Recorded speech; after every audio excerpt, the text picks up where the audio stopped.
என்னோட கெரியரில் சக்ஸஸ்ஃபுல்லாக இருக்கிறதுக்கு நான் என்னென்னலாம் பண்ணணும்? ஃபர்ஸ்ட் ஆஃப் ஆல் நம்மளோட வேல்யூ என்ன நமக்கு தெரியணும். நமக்கு இருக்கிற ஸ்கில்லுக்கு இந்த சொசைட்டியில் என்ன டிமாண்ட் இருக்குது, அந்த பர்டிகுலர் ஸ்கில்லை நம்ம இன்னும் அப்டேட் பண்ணால் நம்மளால் இன்னும் ஏர்ன் பண்ண முடியுமா அப்படின்னு சர்ச் பண்ணணும். நம்பர் 2, எனக்கு இந்த சேலரி போதும், என்னோட லைஃப்பை ஓட்டுறதுக்கு, என்னோட ஃபேமிலியை ரன் பண்ணுறதுக்கு இந்த சேலரி எனக்கு கரெக்டாக இருக்கும், இதுக்கு மேலே வந்தாலும் வராட்டியும் எனக்கு எந்த பிரச்சனையும் கிடையாது அப்படின்னு நினச்சிட்டு உங்களோட ஆஃபீஸில் அங்கேயே செட்டில் ஆகணும்னு நினைப்பீங்க. அப்படி பண்ணுறது மூலமாக உங்களோட கெரியர் லைஃப் எந்த இன்ட்ரெஸ்டிங்குமே இருக்காது, எந்த எக்ஸைட்டிங்குமே இருக்காது. ஒரு மாதிரி போர் அடிக்க ஆரம்பிச்சிடும். ஒரு மாதிரி ரொபாட்டிக் லைஃபாக உங்களோட லைஃப் மாறும். ஆஃபீஸ் போனோமா வீட்டுக்கு வந்தோமா, ஆஃபீஸ் போனோமா வீட்டுக்கு வந்தோமான்னு ஒரு மாதிரி சப்புன்னு தான் இருக்கும்.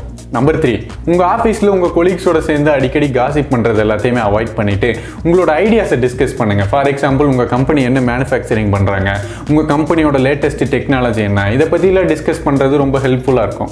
அண்ட் ஆல்சோ ஒன் மேனை நீங்கள் சப்ஸ்கிரைப் பண்ணுறது உங்களுக்கு ரொம்ப யூஸ்ஃபுல்லாக இருக்கும். ஏன்னா நீங்கள் இல்லாமல் நான் இல்லை.